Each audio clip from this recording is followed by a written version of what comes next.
I'm Bobby. Sitting in a cozy one-bedroom apartment in downtown Austin, I'm sipping peppermint tea as the soft glow of a candle fills the room. The silence here is a far cry from the chaos I once endured. It's been a while since I cut ties with my family, and now, as the holidays approach, I'm reminded of that fateful Christmas that changed everything. It was a cold December night. I was parked outside my parents' house in Ohio, the snow piling up on my windshield.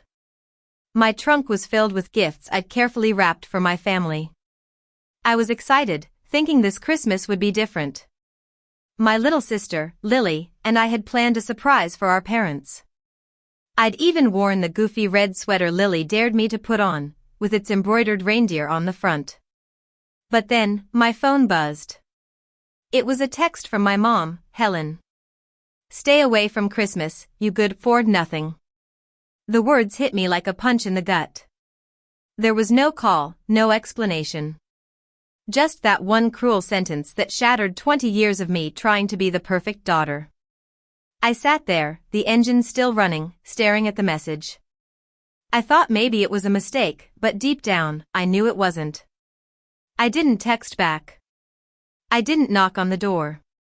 I just put the car in reverse and watched the porch fade in my rear view mirror. I drove until the state line was far behind me. I ended up at a shabby motel just across the border. The fluorescent lights were buzzing, and the heater wheezed like an old man. There was a half-eaten sandwich on the nightstand, but I had no appetite. I sat in that tiny room, my phone face down, the silence deafening. It was then that I realized I'd spent my whole adult life being useful to my family, but never truly loved. The next morning, I woke up still wearing that red sweater. It felt like it carried the weight of all the times I'd bailed my family out. I made myself a cup of coffee in the motel lobby, the kind that tasted like cardboard. As I opened my laptop out of habit, I saw all the auto-pay lists, linked accounts, and scheduled transfers for my parents' bills. It dawned on me that half of my digital life was tied to people who thought I was a failure. I called the bank and calmly asked to remove myself from the linked accounts. The woman on the other end asked if I wanted to schedule it or do it immediately. Immediately, I said. She asked if I was sure, and I replied with a firm completely.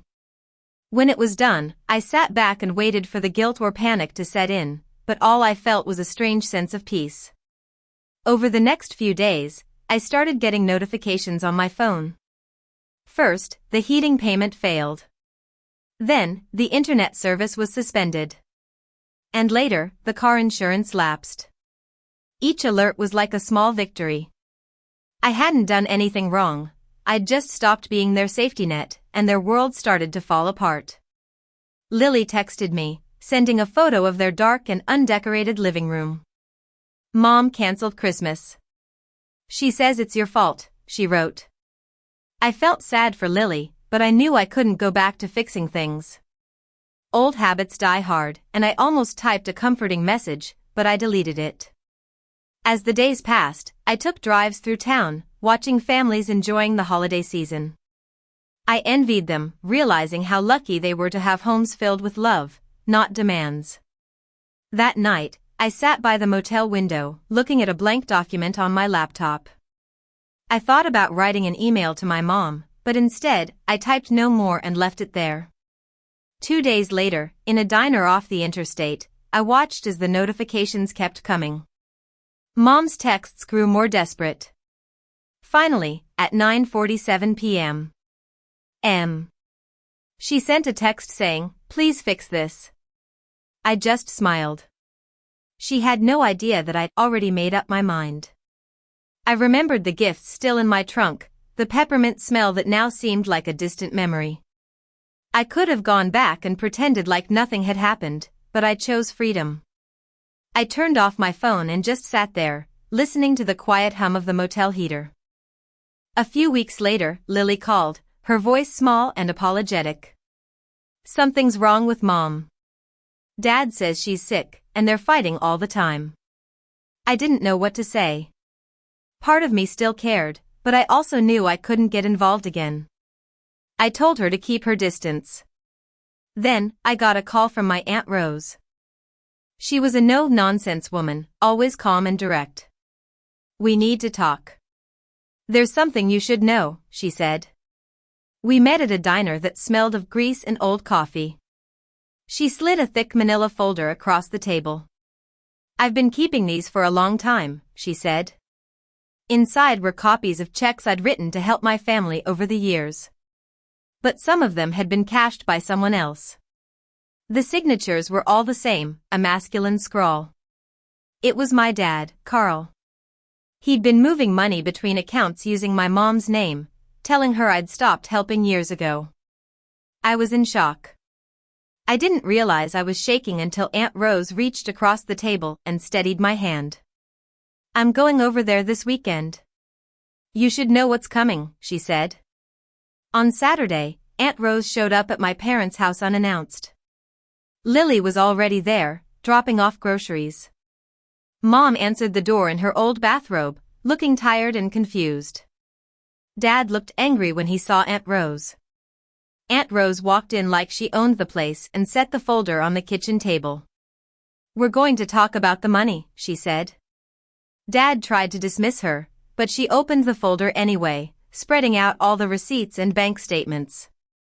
Mom just sat there, watching in silence. Slowly, her face changed from confusion to horror. "Carl, what did you do?" she asked quietly. Dad didn't answer. He just got up and stormed into the kitchen, slamming the door so hard that the pictures on the wall shook. For a long time, no one spoke. Then, Mom started to cry softly. She looked at Lily and Aunt Rose and asked, "Did Bobby know?" Lily said, "She knows now."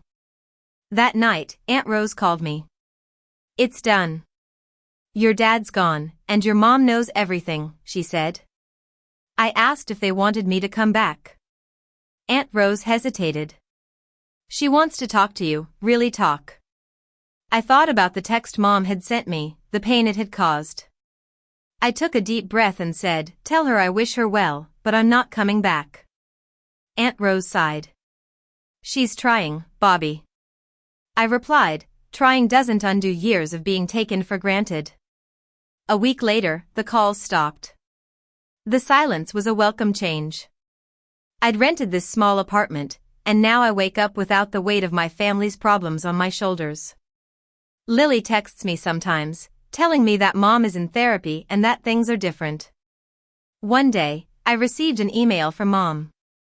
The subject line said talk. The message read, "I know I failed you, but I never stopped loving you." I read it twice, once as the daughter who had been hurt, and once as the woman who had finally found her own strength. Then I hit delete. It wasn't out of anger, it was acceptance.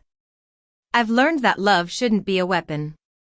I've started running again, picked up new clients, and filled my apartment with plants. When people ask about my family, I simply say, "We're distant." As I look out at the city lights from my balcony, I know that walking away was the best thing I ever did. It wasn't an act of cruelty, it was an act of self-preservation. And sometimes, the loudest revenge is the silence that follows.